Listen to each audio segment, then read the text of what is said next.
अस्सलाम वालेकुम वरहमतुल्लाहि वबरकातुहू। तमाम तलबा को एक दफ़ा फिर खुश आमदीद कहते हैं। प्रॉपर्टीज़ ऑफ वेव जो है हम उसको डिस्कस कर रहे हैं, जिसमें रिफ्लेक्शन ऑफ वेव जो है पहली प्रॉपर्टी हम डिस्कस कर चुके हैं तफसील से।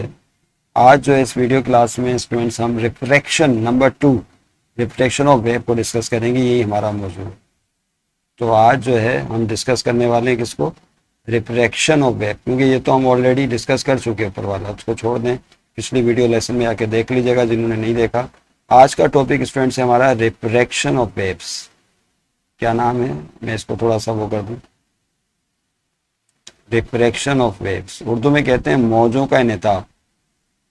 रिफ्लेक्शन ऑफ वेव्स उर्दू में अगर आप लिखना चाहें, मौजों का इनेताब, मुनत्तिफ हो जाना, मुड़ जाना, इनेताब हो जाना। क्या मतलब है इसका? देखें, इसका ताल्लुक स्टूडेंट्स रिफ्रैक्शन ऑफ वेव का ताल्लुक जो है, हम जाहिर सी बात है रिपल टैंक की बात करेंगे। रिपल टैंक में हम पानी लेंगे, पानी में हम स्ट्रेट स्टिक के जरिए वेव डिप करेंगे, उसको बार बार डुबकियां लगवाएंगे स्टिक को पानी में, ताकि स्ट्रेट वेव फ्रंट पैदा हो। हम गुफ्तगू कर चुके हैं रिफ्लेक्शन ऑफ वेव वाले टॉपिक में। रिपल टैंक के अंदर इस तरह वेव प्रोड्यूस करने के बाद फिर ये मामला आगे बढ़ेगा। याद है ना आपको रिपल टैंक किसे कहते हैं? कुछ इस टाइप का होता है वो।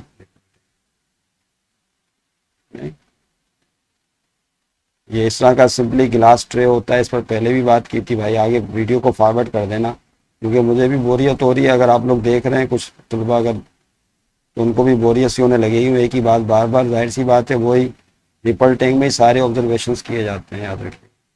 फिर उसके नीचे लेग वगैरह भी थे, और इस तरह से जो ना फिर हमने क्या किया था, याद है आपको? स्टिक ली थी, एक स्टिक ली थी और उसको डिप किया था इसके अंदर मुसलसल। डिप करते हैं तो फिर इसके अंदर क्या पैदा हो जाते हैं? स्ट्रेट क्रेस्ट पैदा हो जाते हैं, इस तरह ट्रेवल कर रहे होते हैं। ओके, अब आपने करना ये स्टूडेंट्स के यहाँ पर डीप और शेलो वाटर का कॉन्सेप्ट है। ये क्या है, इसको समझ लेंगे तो रिफ्लेक्शन आसानी से समझ में आ जाएगा। अब देखिए यहाँ पर आपने क्या किया, पानी की सतह है, लेकिन हमने करना ये है कि इसकी कुछ हिस्सों पे जो है एक शेलो वाटर, यानी उसकी गहराई को कम करने की कोशिश करेंगे। उसके लिए ग्लास बॉटम रख देते हैं यहाँ पर। फर्ज कर लें कि अब मैं इस तरह से सही तरह समझा नहीं पाऊंगा आपको। यहाँ पर फर्ज कर लें कि हमने क्या रख दिया, एक गिलास बॉटम रख दिया, ब्लॉक रख दिया।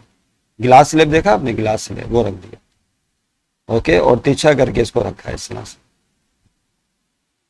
तिरछा करके रखा है। ये तो बिल्कुल भी समझ में नहीं आ रहा कि क्या बना हुआ। अगर कोई बात नहीं, अभी एक डायग्राम और उसके जरिए समझ लेंगे। ओके, कलर चेंज कर देना चाहिए था मुझे, यहाँ पर तो अक्लमंदी होती। ये इस तरह से जो है ना, गिलास शीशा तिरछा कर दो। कोई आ गया है बाहर, में देखता हूँ कौन आया है। जी स्टूडेंट, देखिए यहाँ पर एक दो चीज़ें और अच्छी तरह हम समझ लेते हैं बात आगे बढ़ाने से पहले, कि ये दो क्रैश का दरमियानी फासला क्या कहलाता है। ये तो आप जानते ही हैं, इसको वेवलेंथ कहते हैं। दो क्रैश का दरमियानी फासला क्या कहलाता है? वेवलेंथ।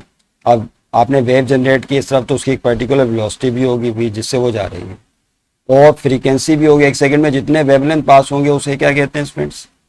फ्रीक्वेंसी कहते हैं। तीनों चीज़ें आ गई, वी लैम्डा एफ।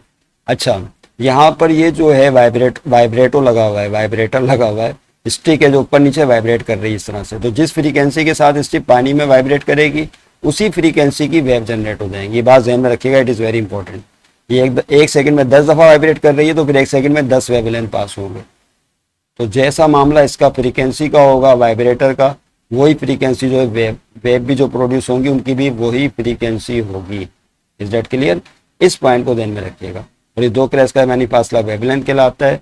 और स्पीड ऑफ वेव का फार्मूला क्या होता है, हम प्रूव कर चुके हैं पिछले वीडियो में किसी क्लास में, वेवलेंथ इंटू फ्रीक्वेंसी। तो v बराबर है लैम्डा एफ, ये बात हम जानते हैं, स्पीड ऑफ वेव का ये फार्मूला है।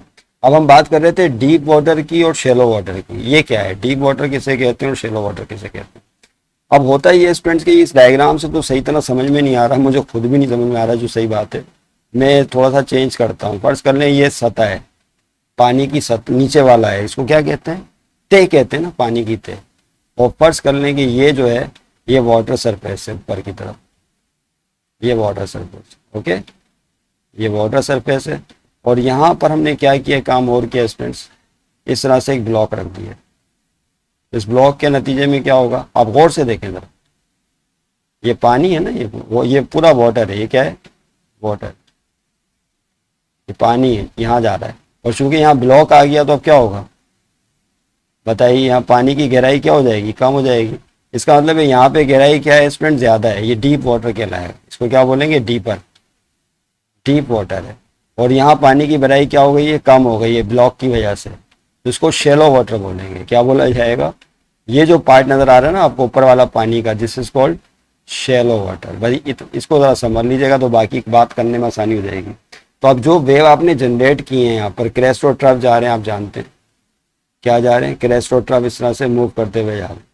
तो पहले वो डीप वाटर में क्रेस्ट और ट्रफ जो आपने पैदा किया, उसके बाद फिर वो किस में जाएंगे, शेलो वाटर में जाएंगे। तो ये ऑब्जर्वेशन की गई कि जैसे ही शेलो वाटर में जाते हैं तो यहाँ पे इनका वेवलेंथ कम हो जाता है। क्या हो जाता है, कम, वेवलेंथ डिक्रीजेस। क्यों, क्योंकि जो शेलो वाटर होता है वो डीप वाटर के मुकाबले में एक फ्रिक्शन ऑफर करना शुरू कर देता है, एक तरह की रुकावट जो है वो प्रोड्यूस कर देता है। नतीजे में क्या होता है, वेवलेंथ डिक्रीज हो जाता है। अब वेवलेंथ डिक्रीज हो गया तो फ्रीक्वेंसी पे क्या असर पड़ेगा, फ्रीक्वेंसी भी डिक्रीज होनी चाहिए, नहीं, फ्रीक्वेंसी तो वही रहेगी जो इस जनरेटर की है, जो इस वाइब्रेटर की है, फ्रीक्वेंसी चेंज नहीं होगी। तो आप बोलेंगे ये कैसे हो सकता है, क्योंकि हम जानते हैं वी बराबर होता है किसके, लैम्डा एफ के। तो वेवलेंथ कम हो गया तो उसका असर फ्रीक्वेंसी पे भी होना चाहिए, नहीं होगा। उसकी वजह ये है कि जब वेवलेंथ कम होता है तो स्पीड भी कम हो जाती है, नहीं समझे बात को। तो जिस रेशो से वेवलेंथ कम होगा, यहाँ जो स्पीड ऑफ वेव है वो भी उसी रेशो से कम हो जाएगी, लिहाजा फ्रीक्वेंसी वही रहेगी। मिसाल के तौर पर मैं आपको मिसाल दे दूं, वेवलेंथ हाफ हो गया, फर्ज कर लें हाफ लैम्डा, तो फिर वेलोसिटी भी क्या हो जाएगी, हाफ हो जाएगी, हाफ भी। तो ये हाफ से हाफ कट गया तो दोबारा क्या जवाब आएगा, v is equal to lambda F. नहीं समझे बात को, स्पीड दोबारा वही आ जाए, v is equal to lambda F, दोबारा नतीजा वही बन जाएगा। कहने का मकसद ये है कि फ्रीक्वेंसी चेंज नहीं होगी, फ्रीक्वेंसी सेम रहेगी। ओके, तो वेवलेंथ कम हो जाएगा तो स्पीड भी कम हो जाएगी। तो इस पूरी बहस से नतीजा ये निकला कि जब आप वेव जनरेट करते हैं तो वो वेव्स डीपर मीडियम से, वो डीपर वाटर से शेलो वाटर में दाखिल होती हैं, तो उनका वेव, वो एक जो शेलो वाटर वाला पानी वो एक तरह की फ्रिक्शन ऑफर करता है और वेव को डिक्रीज कर देता है, वेवलेंथ को, जिसके नतीजे में स्पीड भी डिक्रीज हो जाती है, लिहाजा फ्रीक्वेंसी वही रहती है। अच्छा, अब अगर यही ब्लॉक तिरछा रखा हुआ हो, कैसा रखा हुआ हो, अब ये असल बात आ रही है सामने रिफ्लेक्शन की तरफ।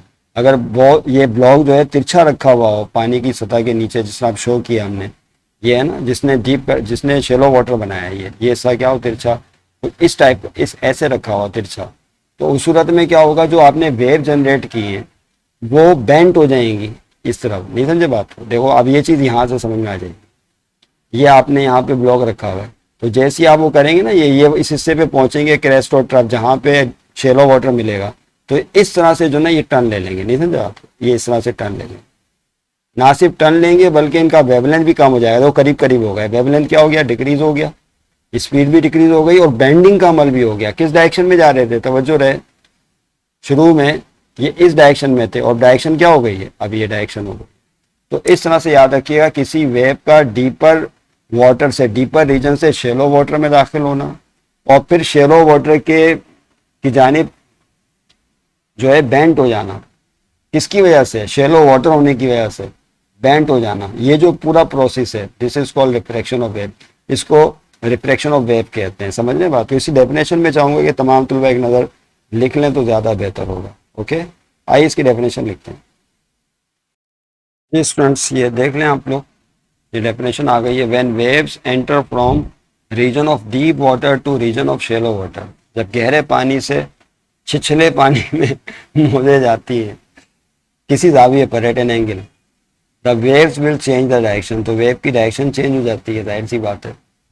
This phenomena is called refraction of waves, तो इस फिनोमेना को रिफ्रैक्शन ऑफ वेव्स कहते हैं, मौजों का नताब। लेकिन इस पूरे अमल में याद रखिएगा वेवलेंथ डिक्रीज होगा, डीप से शेलो वाटर में जाते हुए वेवलेंथ क्रेस्ट करीब करीब आ जाएंगे, स्पीड भी कम हो जाएगी क्योंकि फ्रिक्शन मिल रही है ना उसको।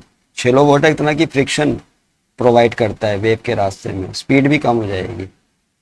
ये तो दोनों चीज़ें कम होंगी, लेकिन फ्रीक्वेंसी क्या होगी, फ्रीक्वेंसी चेंज नहीं होगी, फ्रीक्वेंसी वही रहेगी जिसको अभी हमने बीच में एक्सप्लेन कर दिया, v is equal to lambda F, क्योंकि जिस रेशो से वेवलेंथ चेंज होगा उसी रेशो से स्पीड चेंज होगी, लिहाजा उसका जो रेशो है, नेट रेशो फ्रीक्वेंसी का वही रहेगा, फ्रीक्वेंसी चेंज नहीं होगी। उम्मीद आप लोग समझ गए होंगे फ्रेंड्स।